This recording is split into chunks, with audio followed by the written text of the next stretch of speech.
Hello everyone, welcome to my channel. I am Subhi Chaudhary and today I will share some points that how can you manage your study time with your job. आप अपनी job के साथ में study time को कैसे manage करते हैं. तो लेट्स टेक एन एग्जांपल. हमारे पास दो तरीके के लोग होते हैं हमारे आसपास, first one and second one. तो फर्स्ट वन क्या है, जो फर्स्ट वन है उसको ज़रूरत ही नहीं है ग्रोथ की. वो अपनी जॉब में इतना खुश है कि ठीक है, वो सुबह 9 बजे जाता है, शाम को 5 बजे आता है, सैटरडे संडे हैंग आउट के लिए मिलता है, सैलरी टाइम टू टाइम आ रही है, कोई ज़रूरत नहीं है ग्रोथ की. हर साल 2 साल में इंक्रीमेंट हो जाता है, जितनी सैलरी आती है उसमें वो सेटिस्फाई है. तो हम ऐसे पर्सन की बात ही नहीं कर रहे. ऐसे लोगों को हमें हटा देना है. Now come to the second. जो दूसरे तरीके के लोग हैं वो कैसे हैं, उनको अपनी लाइफ में कुछ ना कुछ अचीव करना है. वो या तो वो बैचलर्स के बाद में किसी वजह से अपना जॉब में फिक्स हैं और उसके बाद में उन्हें हायर स्टडी करनी है, या फिर उनको अपने कंपटीशन एग्ज़ाम के लिए ग्रोथ करने के लिए, कंपटीशन के लिए उन्हें तैयारी करनी है. तो हम सेकंड पर्सन हैं, हम उनके बारे में बात करेंगे या उनकी हेल्प कैसे हो सकती है, वो कैसे मैनेज कर सकते हैं अपना स्टडी टाइम अपनी जॉब के साथ में, वो हम इस वीडियो में डिस्कस करेंगे. So let's start with first point. सबसे पहला पॉइंट ये है कि आपके पास एक आपकी प्लानिंग होनी बहुत ज़रूरी है. प्लानिंग का मतलब ये नहीं है कि आपने प्लान कर लिया कि बस मुझे ये अचीव करना है. नहीं, प्लानिंग का मतलब है कि अगर आप जिस भी चीज़ के लिए अपने आप को रेडी कर रहे हैं, जिस भी चीज़ के लिए आप अपने आप को प्रिपेयर कर रहे हैं, लाइक कंपटीशन के लिए प्रिपेयर कर रहे हैं या आप अपनी हायर स्टडी के लिए अपने आप को प्रिपेयर करना चाह रहे हैं, तो आपके पास ये प्लानिंग होनी ज़रूरी है कि मुझे कब क्या पढ़ना है. देखिए, अगर आपने कंपटीशन के लिए आपको पढ़ना है तो आपके पास रीजनिंग है, मैथमेटिक्स है, जनरल नॉलेज है. तो उसके लिए जब आप अपने आप को रेडी करेंगे तो आपके पास ये प्लानिंग होनी चाहिए कि मुझे कब कब मुझे रीजनिंग को टाइम देना है, कितना मुझे रीजनिंग के लिए टाइम देना है. तो पहले आप ये प्लानिंग करेंगे कितना टाइम देना है, कितनी डिटेल में जाना है. तो ये आपकी पहली प्लानिंग हो गई.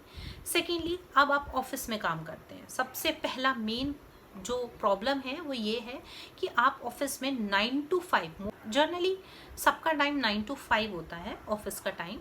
अगर हम देखें 9 to 5 में आप बिज़ी रहते हैं. आप बात आती है बिज़ी, हमने ये माइंडसेट किया हुआ है कि हम 9 to 5 बिज़ी हमें रहना ही है. ऐसा नहीं है.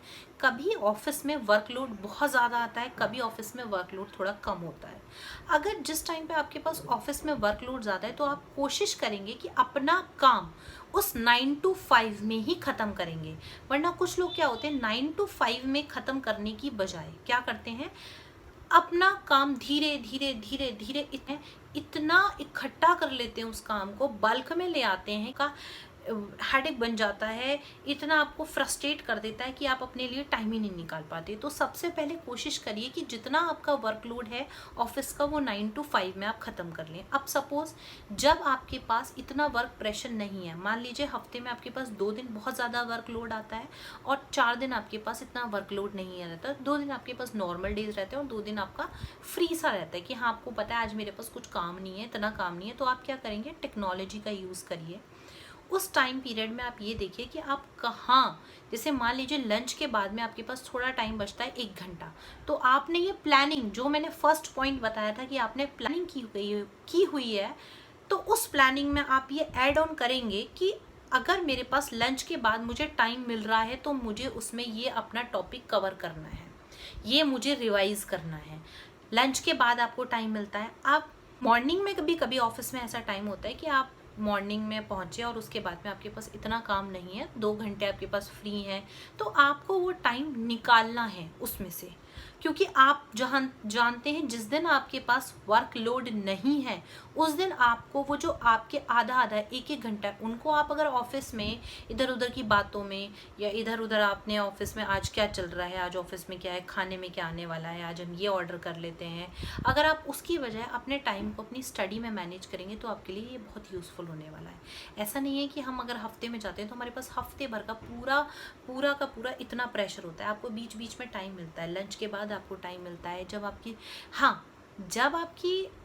ऑफिस का टाइम ख़त्म होने वाला होता है, लेट्स 5 बजे आपका ख़त्म होने वाला है, तब मैं बोल सकती हूँ कि हाँ 3 से 5 बजे तक आपके पास बहुत प्रेशर होता है, ये भी फाइल वाइंड अप करनी है, वो भी फाइल सारी आपको पूरी कंप्लीट करके देनी है। लेकिन जो मॉर्निंग का टाइम होता है या लंच से पहले मैं बोलूँ तो आप थोड़ा सा उसमें रिलैक्स रहते हैं। उस रिलैक्सेशन के साथ में आप क्या कर सकते हैं, आप टेक्नोलॉजी की हेल्प से अपने उस टॉपिक्स को कवर कर सकते हैं, एक बार आप पढ़ सकते हैं, रिवाइज कर सकते हैं। तीसरा पॉइंट, टीम वर्क।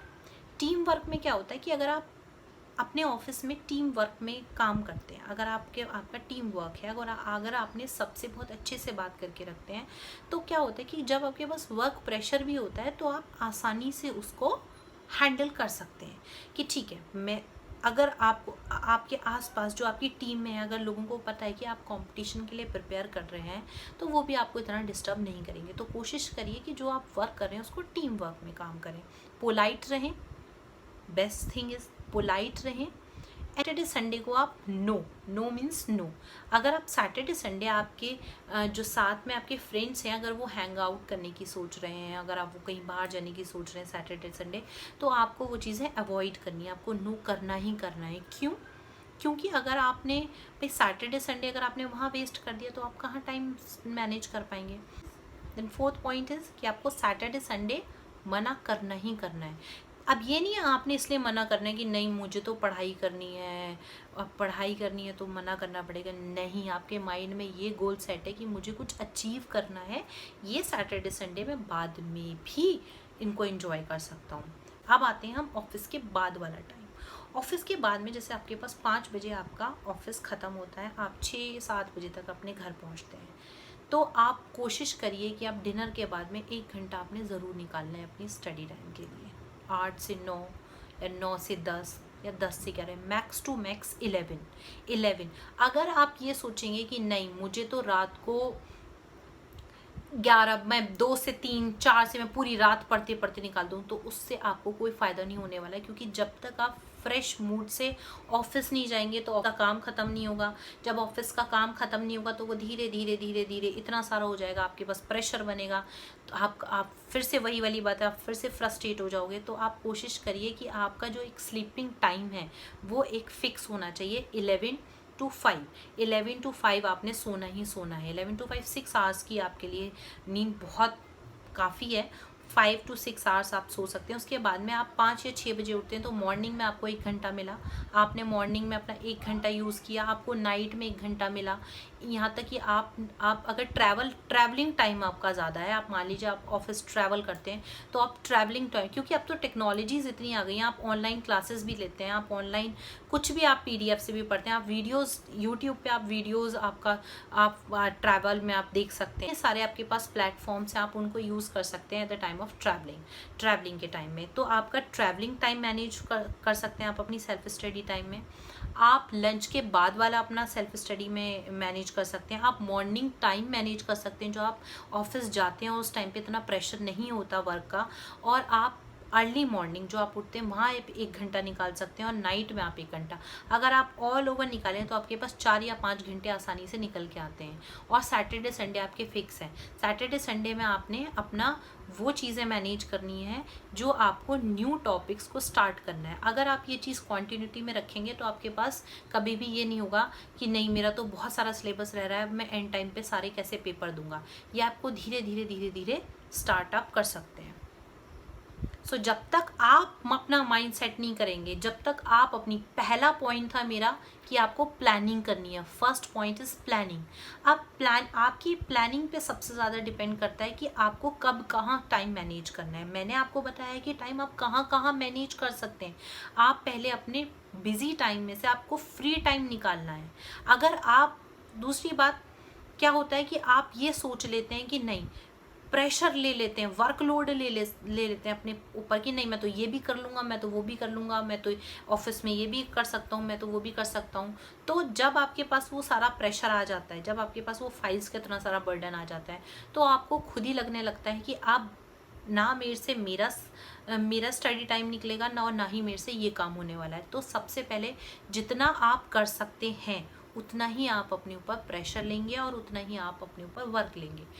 जो लोग जॉब करते हैं, जिनको टाइम मैनेज करने में प्रॉब्लम होती है, उनके लिए ये वीडियो बहुत यूज़फुल भी होगा और आई होप आपको मेरी ये वीडियो भी पसंद आई होगी. So hope you like my video and please suggest the topic for my next video and please subscribe my channel. Thank you.